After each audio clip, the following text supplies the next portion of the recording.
Great to see you tonight. We are going to do some, I love doing some different things on Sunday night just to keep you wandering and excited and stuff. So we're going to do something a little bit different tonight. As many of you know, I met with this last week, 9 of the fellas that have been part of my training, or those that trained with someone I trained. And we spent Monday, Tuesday, and a good part of Wednesday talking about how to train younger preachers. A number of these men are now in process of beginning to train men younger than them. So that makes them grandkids for me. little different there. At any rate, because elders had asked these men to start participating in that, they had suggested that we do another one of our reunions, which we've done a lot of, to get together and just encourage one another in the work, and then also to, in this case, take a look at what it would take to train.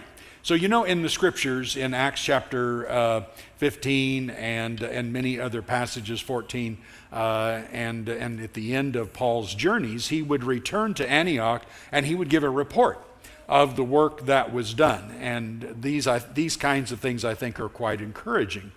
So there's a couple of reasons that tonight I want to talk to you about what we talked about.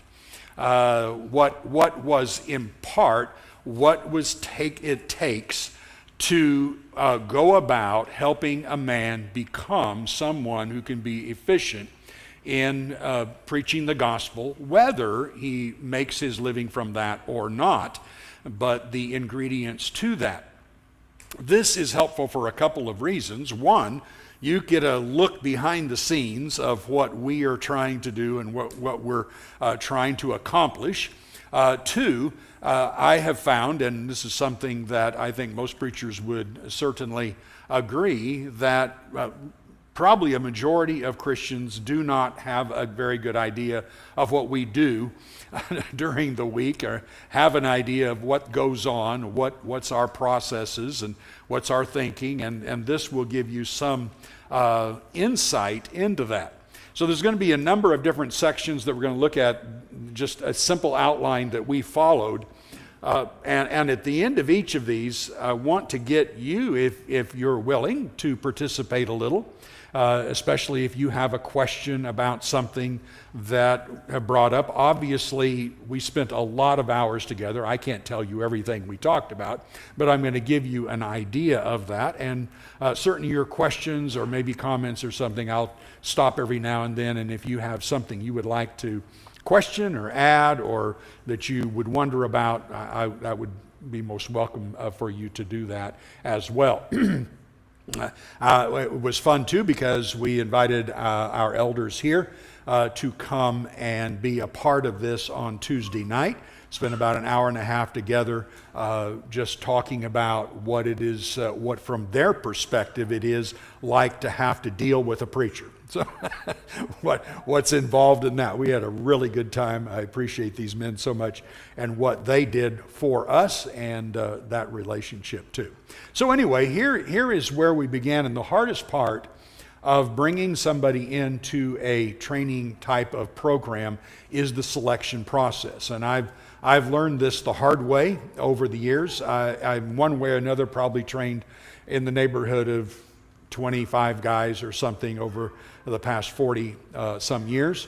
And so I've learned that making a good selection, helping a guy to understand what this is going to take before we would actually bring him into a training situation, is not only a protection for him, but it's a protection obviously for the church, for the kingdom, for the cause of Christ in a lot of ways, so that this man doesn't hurt himself or hurt others, and really has a pretty good idea of what he needs to do. So this is some of the things that we go through in this selection process.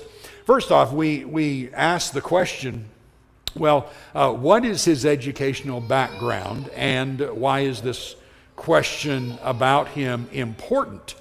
For one thing, it is important to know his education just because there's foundational things that are needed in education in order to transfer over into preaching. You've got to have good discipline and study habits. You have to have the ability to write because even if you're not writing books, you're writing in order to communicate properly. And maybe most importantly, I want to know, did you get a Bible degree? And if you did, and that is your degree, you're not coming in the program. Can anybody think of why?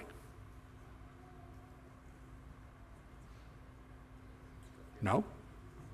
Surely you know. What is it, John?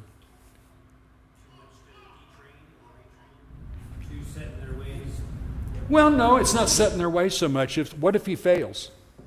What if he can't cut it? Now what's he going to have to do? Something else. And a Bible degree at FC, which is Bible degrees at Florida College, are not intended to make preachers. That's not why they do that. But a Bible degree at Florida College not only is not a good preparation for preaching, which again, that's not their purpose, but it also it leaves a person without the education necessary to get another job. I had one fellow, he had been asking me from the time he was 14 years old, please, when I get out of college, I want to come and train with you. Okay, man, that's a long time ahead. He was dedicated.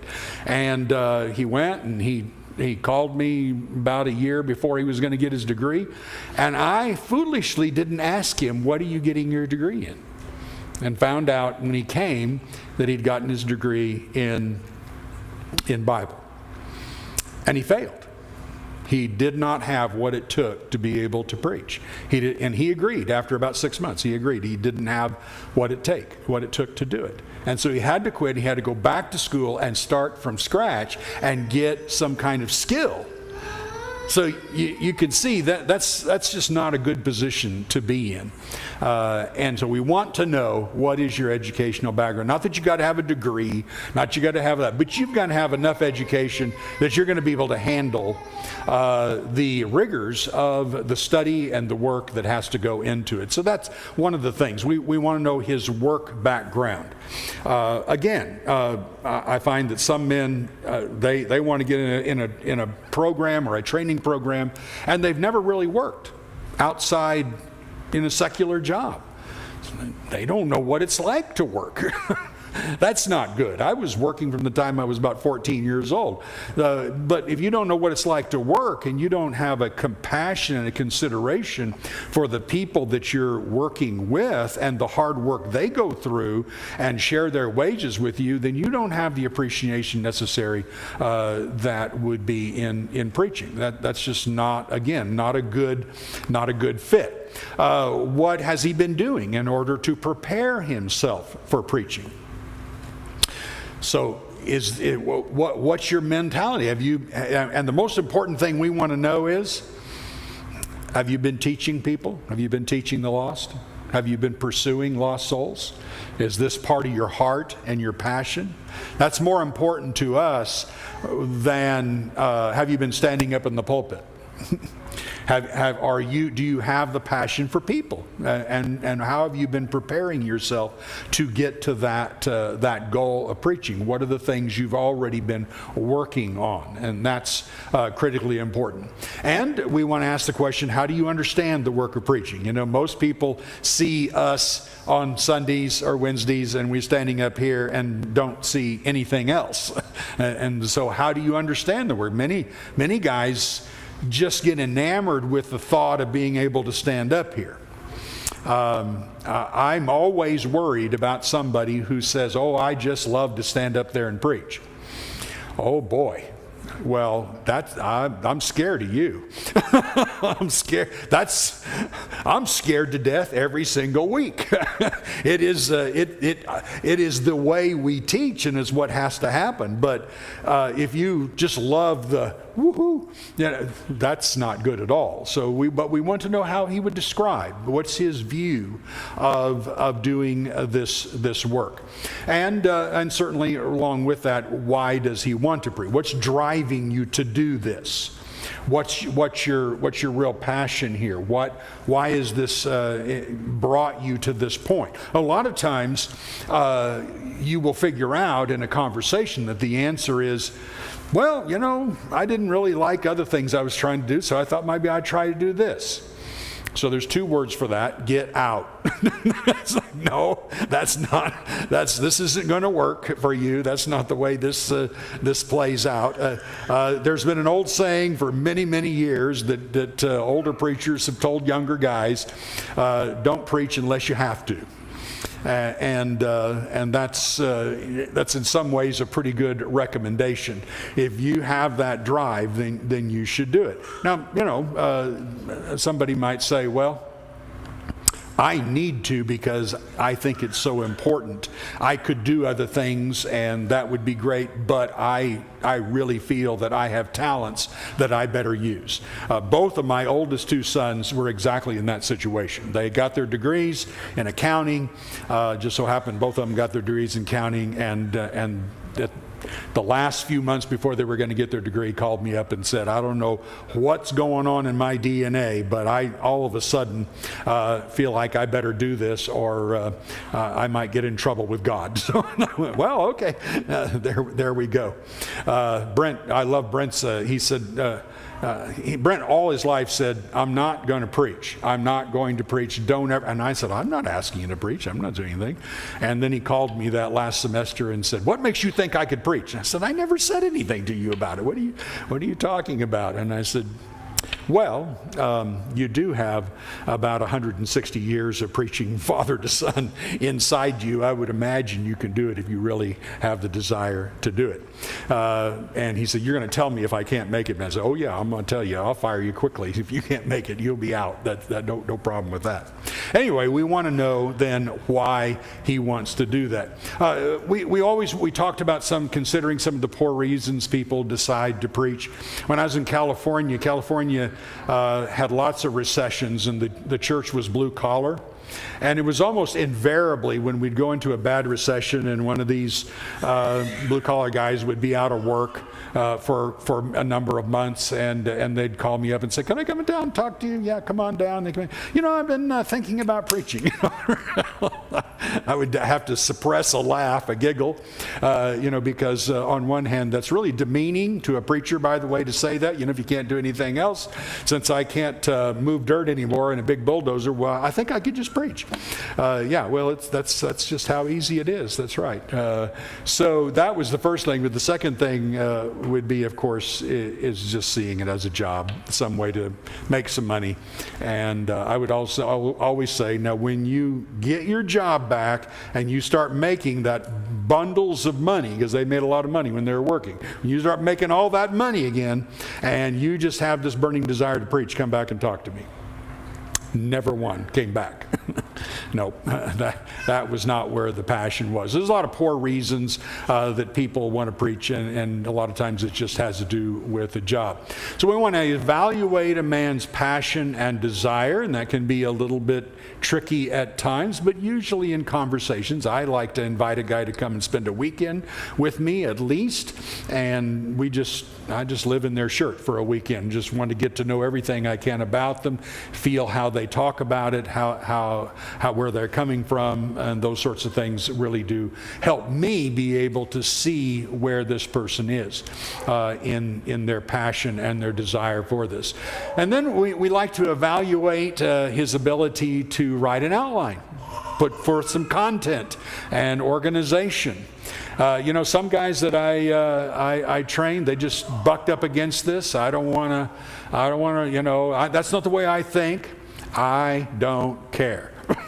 Because you are the kind of person, I've watched you do one of your sermons, and you are all over the place. have an outline so that you don't drive us all cuckoo. You need to have a way of thinking that takes you in an organizational way from point A to B, etc., so that you are understandable and that you are accomplishing something at the end.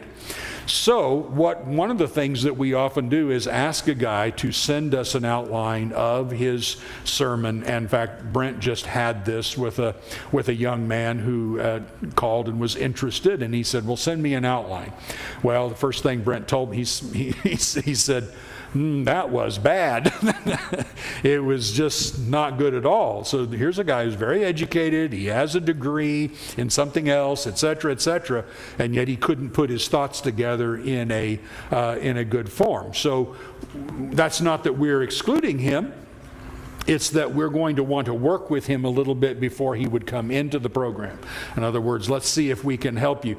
We both have had situations where we didn't take this step, and we got a guy into the program and then had to spend the first 6 months just teaching him how to write. And that's a waste of time. We don't need to be doing that. We're not here to be your English teacher or English lit teacher or something like that. So that's, again, back where that education often comes in.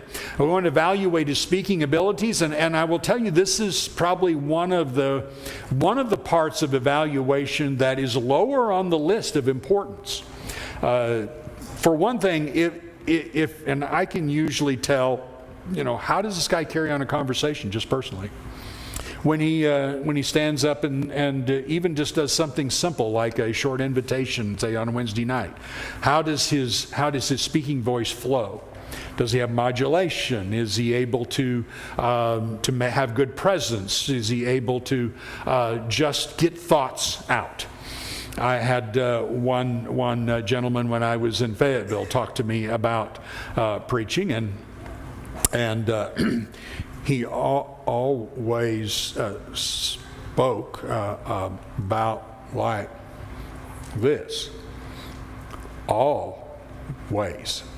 I had to say, you are a dear, dear person. You love the Lord with all your heart, but you can't do it. I'm sorry.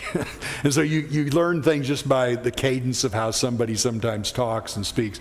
Can they really fluently give something and give a message? I will tell you though, for example, when Brent came to train with me, Brent had never given a sermon. I probably wouldn't have accepted him in the program if it had been anybody else, but I knew him well enough to know he had everything else he needed in order to preach. He was a great student. He connected well with people. He had all the other abilities. But his first 3 months, he stood up here like this and he went, and one of the elders said to him once he got over that, I didn't think you were going to make it. But he was very interesting because Brent is near blind, and you wouldn't know that because he wears, of course, contacts. But his glasses were like Coke bottom glasses, and I think it did something to him as far as how he thought about himself, and he was just real stiff. And one of the members was an optometrist, and he got him into contacts. And the next Sunday night, he stood up, looked at everybody, walked out behind the pulpit, and nailed it, and never looked back from that time on. I would usually graph a guy in his progress, you'd something like this, and he just went, boom. And of course, you saw last week how skilled he is in doing what he's doing. So there's an example of somebody who didn't have that, but was able to, with some work, catch on to it. So it's one of those things that can be learned if a guy has some talent that would go along with that. Now, there's definitely a number of qualities to look for, and I've mentioned some of those in speaking. And then we come to the point where we go, is he ready now? now? Is he ready now to enter the program? Or, now that we have Zoom, we have a lot of abilities to actually gauge a guy's readiness by listening to him preach online, studying with him, and meeting with him just in Zoom. He doesn't have to be present, and we can do a lot. In fact, most of what I did with Shane Millard, who is a young preacher down in Chattanooga, was online, though I went down there a number of times and we met for many hours. But in the first year, we were usually 5-6 hours a week together, one way or another, and I was able to help him because he already was preaching full-time there in Chattanooga. So there's ways that we can prep a guy so that we know when he gets into the program, he can hit the ground running. And that I think is very important. When evaluate his character, obviously this is extremely important.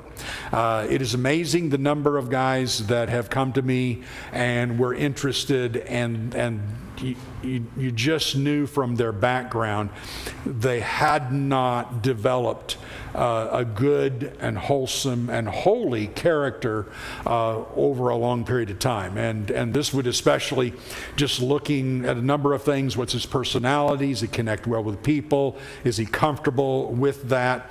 Is he disciplined in his life, in his work habits? You know, when a preacher doesn't punch a clock, and so you're really looking for discipline. I've often noticed some people who decided they wanted to own their business were some of their own most undisciplined people I ever knew, and their businesses failed. If you're going to be someone who is going to preach, you have to be a self-starter. You cannot lay around in the bed in the morning and think, well, you know, what do I want to do today? You got more to do, and you know what to do with, and you better get up and get it done. Is he faithful and stable for an extended period of time in his walk with the Lord? I've had guys come to me who just got off drugs 6 months before. And had an up and down and unstable life, and then got mad at me because I wouldn't accept them into the program, and 5 years later and to this day have fallen away and gone off into the world. Well, that's the last thing that you want, and you don't want to subject a church to that, and you don't want to subject him to the pressures that go in to preaching. So in an interview process, we discuss our expectations. I sit down with a guy for a number of hours, and we talk about what is going to be needed here, what your work hours going to be. If you think this is a 40-hour week, then this is not a work for you, because it's not that kind of thing. You're going to be working 50 plus hours regularly for the rest of your life. So don't think that you're just going to it's just going to be a nice little 40-hour a week job. I had first guy that the elders at El Cajon, when I first started preaching, when I arrived there, they had a guy they wanted me to continue training because the previous guy didn't work with him very much. And it was, he's a great guy, but it was a disaster because his wife was so dominant. She didn't want him to preach, and she didn't want him to work any more than 9 to 5 every day. So that ended up to be a disaster, and I had to tell him at the end, I can't recommend you to someone else, because you cannot be a preacher if you have a wife who is dominating you that way. So unfortunately, they're not even together today. He's still a fine Christian, but that was her problem. So you want to work on work hours and things. Flexibility, you have to be flexible. There is going to be any number of times that you're going to be called upon. There is a need. There's somebody you can teach. Obviously, you have to have some flexibility in that. You're going to have to work evenings. Get it out of your mind if you think you're just going to come home and at 5 or 6 or something like that, and it's going to be over. You're going to have to study evenings. Because why? Well, because that's when people are off work and you can study with them. You can get Bible studies with some people in the daytime, but a lot of your studies are going to have to be in the evening. I had enough studies when I was at El Cajon, well, even my whole time in California, that usually I had 2 classes every evening. I would try to have one at 5:30 and one at 7:30, 9:30. Usually didn't get home till 9 or 9:30 at night because there were so many people to teach, and you just have so much evening time. So I still do that at times here, but there were a lot more opportunities in California a lot of times than there are here. So you have to be prepared for that. And in all of that, we got to balance time with family, because the last thing we want this man to do is to not have a good family life, not to have he and his wife passionately in love with one another. One of the great mistakes preachers have often made, my uncle warned me of this, is to spend so much time on the work that you neglect your wife or your children. Can't have that either. So there's a lot of things that you have to do, a lot of give and take that you have to do in order to work that out, so you're not neglecting your wife or neglecting your children. That's very easy to do. And then expectations of what he will need to learn. And we talk about a lot of things there that I don't have time to deal with, but just showing those expectations. Here's the things that we want you to learn that you're going to have to learn over time. By the way, part of this one here, and every guy that I've trained have always said to me, the most important part of the program, I always ask him at the end, what did you think was most important? And almost to a T. Most important part of the program is that I will say to them, the key to your learning is that you have your office right next door to me, and when you have a question, I expect you to get up and walk in my office and interrupt me and ask the question. And sometimes I'm going to not want to, because I'm really busy in the middle of something, but you must do that. And there are times we would have sometimes hours of conversations in which I'm giving them my experience to prepare them for when some of the same things are going to happen when they are on their own. So that's really critical for a man to be able to share experience of what he's been through and what it takes then to get to the other side of trials and difficulties that would be in life there. And just those expectations that we said about the work ethic and what needs to be done. I've always told the guys, if I ever have to tell you you're not putting in your hours, you are done. It's over. I'm not going any further. If I have to tell you that you are not putting in your hours, we're done. You have to have the passion where that's not a question. I want to rather have to tell you to stop and go home and be with your family. That I would relish being able to tell you, but I better not have to tell you that you're being lazy. Because when you get on your own, you're going to get lazier if you're not going to do it when I'm watching over you here. So that work ethic is extremely important in this. By the way, you know what? One of the things I do with that, I will point you all out. I will say, now, did you notice, what do you know about brother so-and-so or sister so-and-so and the work they do and how hard they work? When do you think they get up to go to work? Probably 6 or 6:30, right. When do you think they get home? Probably 6 or something, right. They're sharing their wages with you. You better work so that you are worth what they're doing for you. It's intolerable otherwise, much less God's watching. So those are the kinds of conversations that I will often have with guys, and thus the possibility of dismissal from the program. And if I dismiss you, if I say you're not hacking and you can't do this for any reason, you need to understand I will not recommend you to another church. I will actively try to keep you from preaching, because I don't want you to get hurt, and I don't want the church to get hurt, and I don't want God's kingdom to get hurt. So please understand that. I'm willing to go to the mat for you if you'll put all the effort into it. But if you're going to slack, then that's the way it's going to be. It's just not going to work any other way.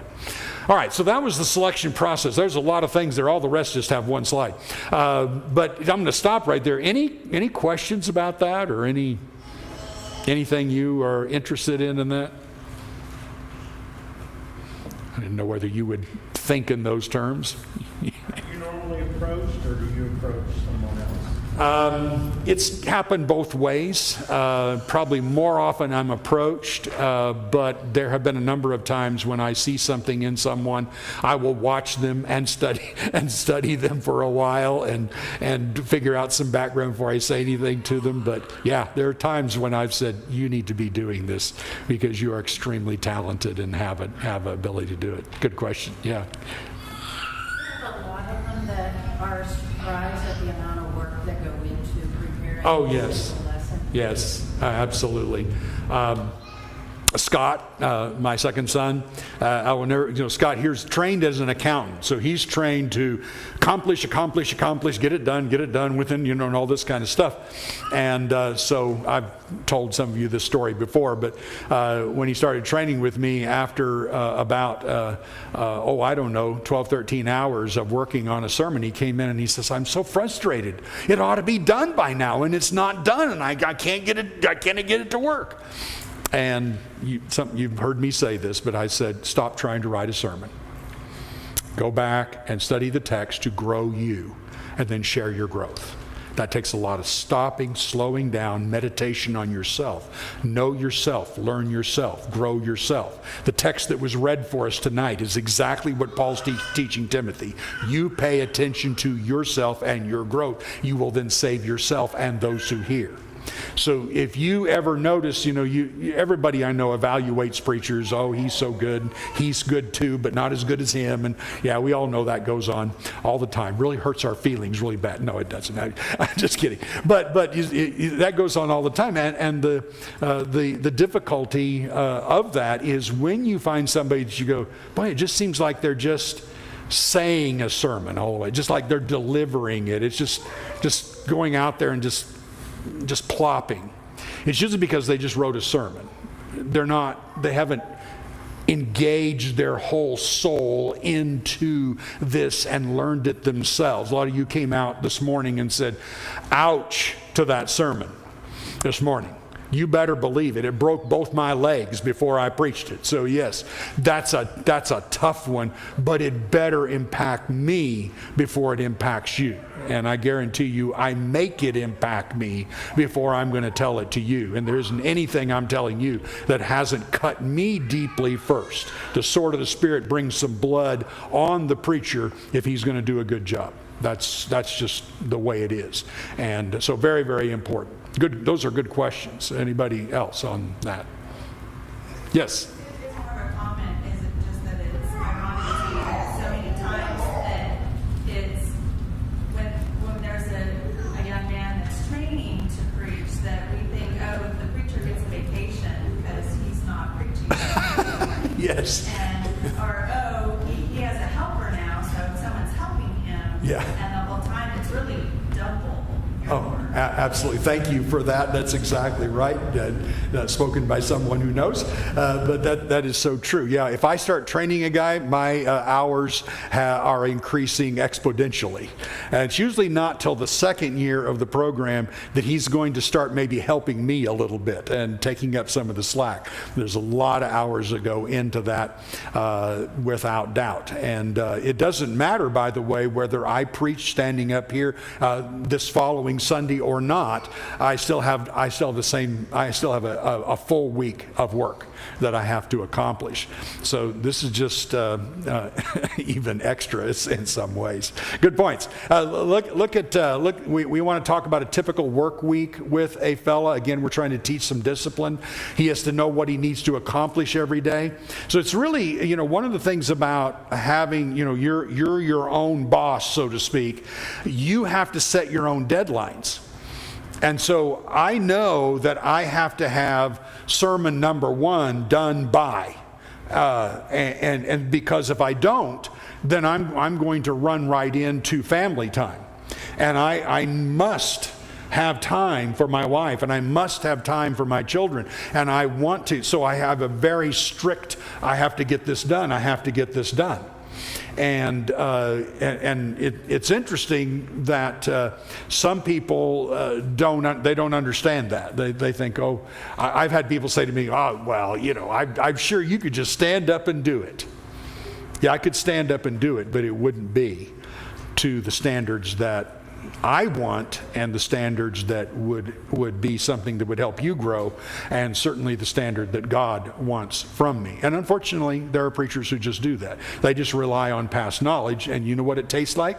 A cold can of string beans. That's what it tastes like, and it's not worthy of the work. So know when your work week should finish. Again, time for family. So I set a deadline when this ought to be done. When each day there's a deadline I have that I have to accomplish these things. If I don't accomplish it, then I'm in trouble. Then I'm going to work into time that ought to be balanced in my own life, and I can get overly tired, and then I'm Barry is a grouchy boy, you know. So and Teresa's a grouchy girl. So that's not good either. The importance of starting on Monday. So if you know very many preachers, you know lots and lots of preachers take Monday off. And I have always been against that. And as a matter of fact, there is no one who's ever going to train with me who says, I want to take Monday off. I'm sorry, you're not going to take Monday off. That's not the way this is going to work. And the reason is a number of things. For one, it allows you some cushion in sermon prep. In other words, things aren't coming together well. I still have times where I have this happened just about 5-6 months ago. I'd been working on thoughts of a sermon. I'd been jotting things down. I thought I had it okay. I'm ready to write the week before it's going to happen, and I wrote it, I got done with it, and I didn't like it. There's something missing here. There was something missing. I just couldn't put it together. I set it aside and had another lesson that I was ready with and that I was good with, and so I went ahead and preached that, and I worked the second week on the other one. At the end, I still wasn't happy. It took me 3 weeks and over 25 hours before something clicked, and I went, that's what I've been missing. And the sermon then was what I liked. It was the way it came out. I was good with it. But you just don't know. You have to have a cushion, especially as a young guy. You just have to have a cushion in that. Allows for emergencies, unexpected opportunities. The old adage that my parents drilled into us. You work first, then you're playing. You're not playing first. Get that out of your mind. Saturdays all morning long, we're working. Afternoons, you get to play. That's the way it is. And Teresa found out very early on in our marriage, she said, can you just please take this Monday off so that we can go and do this? Because we can't do, you could work Friday instead. And I said, sure. And we got about halfway through the day, she says, you're not here, are you? And I said, no, I'm not here. I got a million things on my mind and I can't get engaged. We can't do this. It makes me too nervous. And so I want to take off Friday. By Friday, I've usually had over 50 hours of work in, and I want to take off Friday, and I can just breathe, and I can enjoy the time off. So teaching them that is very important, and then warning about working half-time each day. A lot of guys will work just 5 or 6 hours every day of the week. Well, you know, you work 6 hours for 6 days, and how much work have you put in? 36 hours. And you think you've been working all the time. No, not really. And besides that, that's not balanced. That's not balanced. That's not good for you personally, and it just doesn't play out well. So I want a guy start on Monday, hit the ground. I do, because here's the thing. I know so many guys, they're finishing their sermon Saturday night. Okay, how's that sermon going to work Sunday? It's not. It's just not.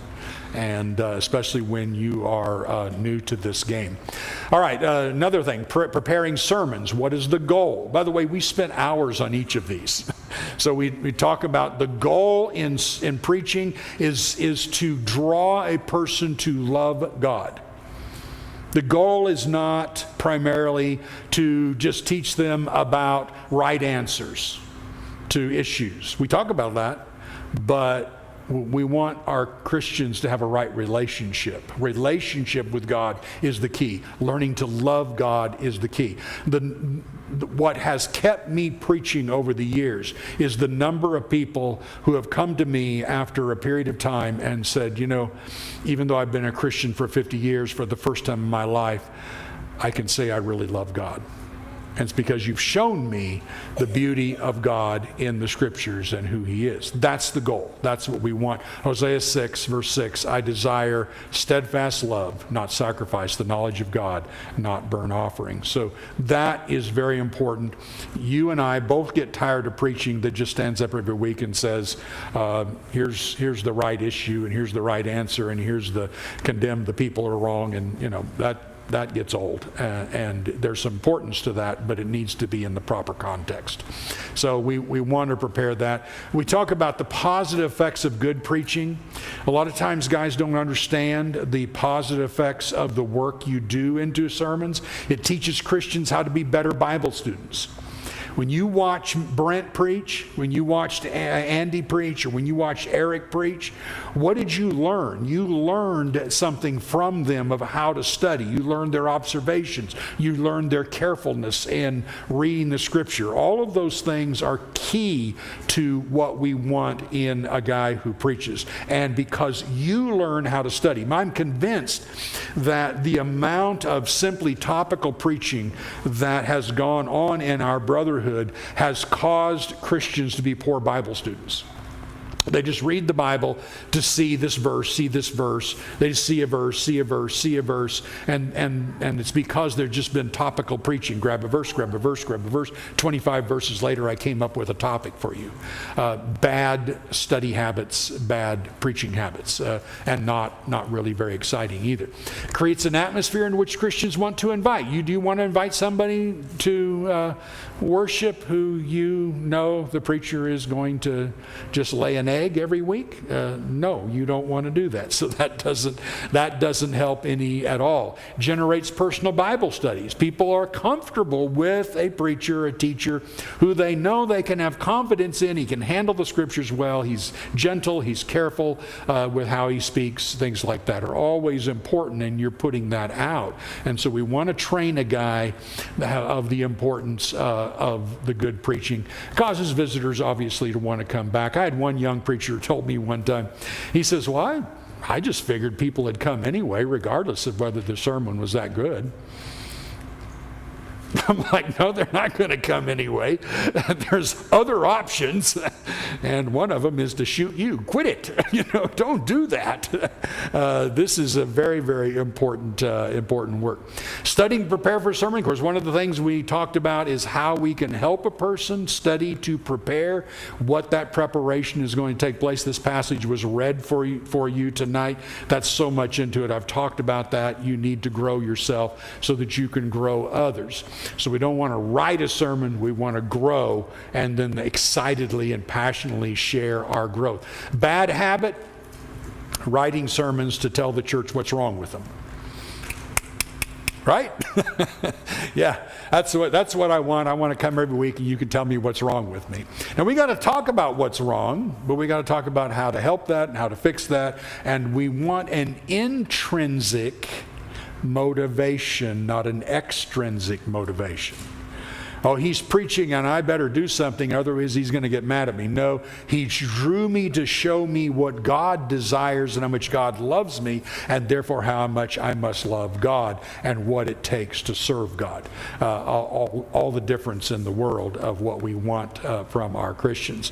So we're going to train good study habits, how to see big pictures in the Bible, how to see messages of the book, how to see thematic connections through the Scriptures, how to break down a text. And we're going to really in detail of just how to be a good Bible student is certainly part of that. And again, the need to study for the young preacher himself to truly grow his love for God. That is very, very critical. Our goal is equipping the church. So a lot on Ephesians 4:11 through 16 on what it takes for shepherds and evangelists and teachers to equip the church. And some of the things we're equipping them in, I'll hit this very quickly: living holy lives, being able to love one another, critical in a congregation, loving and connecting with people who are in the world, and bringing them, being able to bring them, creating a culture. We're going to create a culture. I talk to young guys about this all the time. Trying to create a culture in the church where everybody is excited about helping others come to Christ. And that lifestyle is critically important. And teaching members how to become an encourager, how to especially greet visitors, new members, how to treat people so that others are again saved, and being an active, passionate Bible student and participants in Bible classes. You have no idea how important it is that you participate in Bible classes when visitors are present.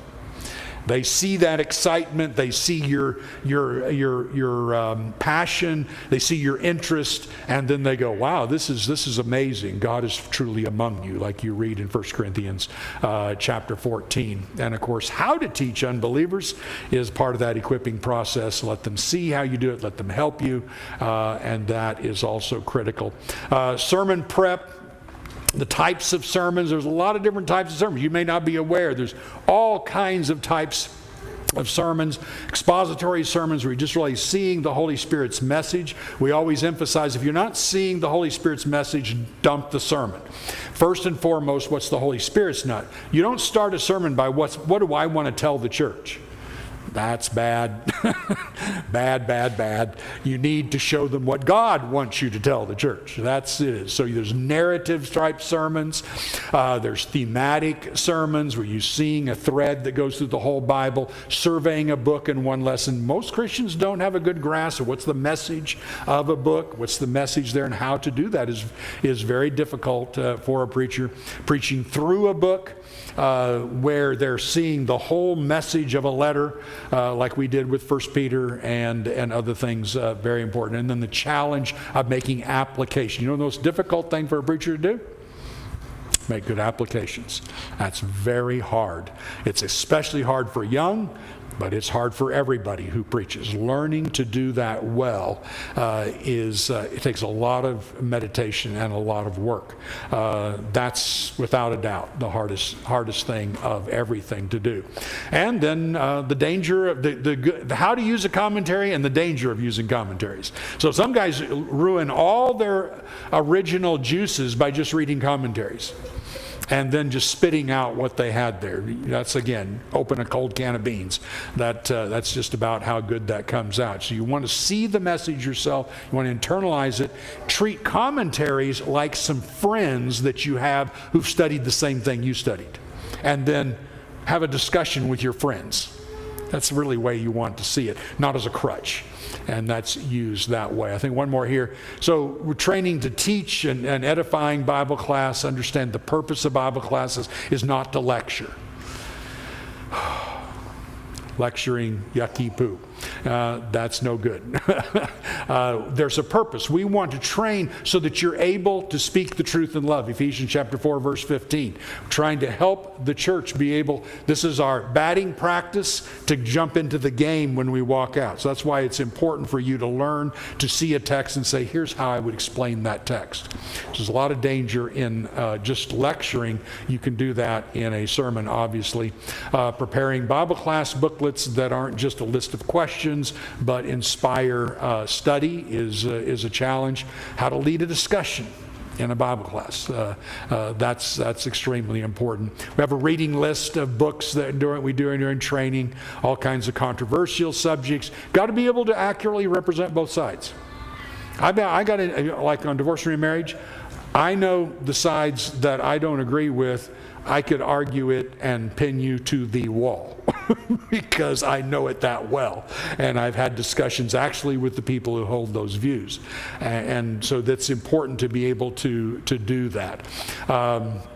Christ-centered preaching is a series of lectures or books by an evangelical man and group that have done a really good job on showing how we need to approach that. I thought that was the last one. Working with elders, what to expect, what to learn. That was a lot what we talked about on Tuesday night. Communication time together is critical. So I was talking to a young man recently, not real young, in his mid-30s, who just quit preaching, at least for a time.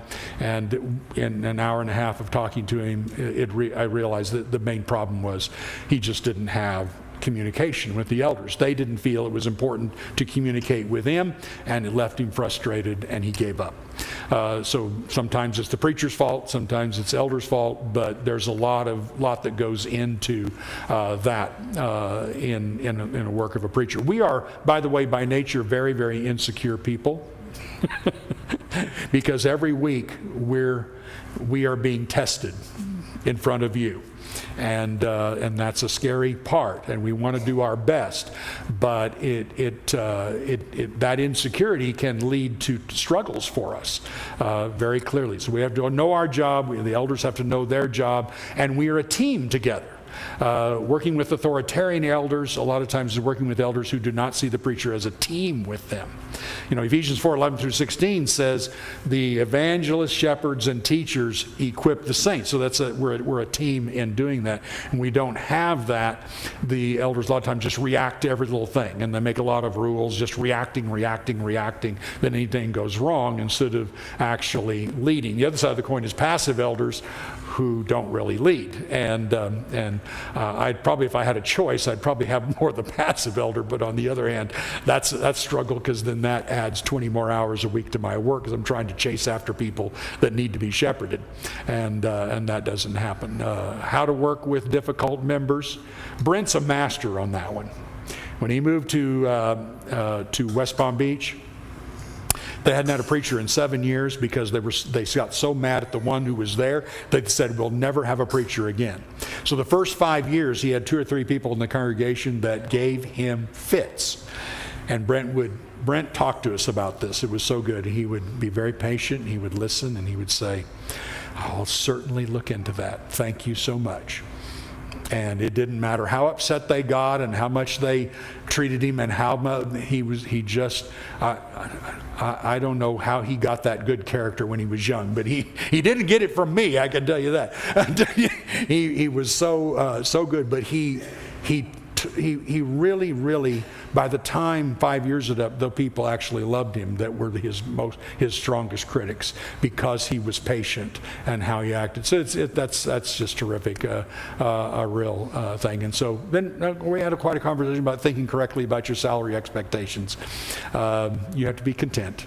And yes, you're going to go to churches who never ever think about the fact that there's a cost of living increases going on, and they will never think about that with the preacher.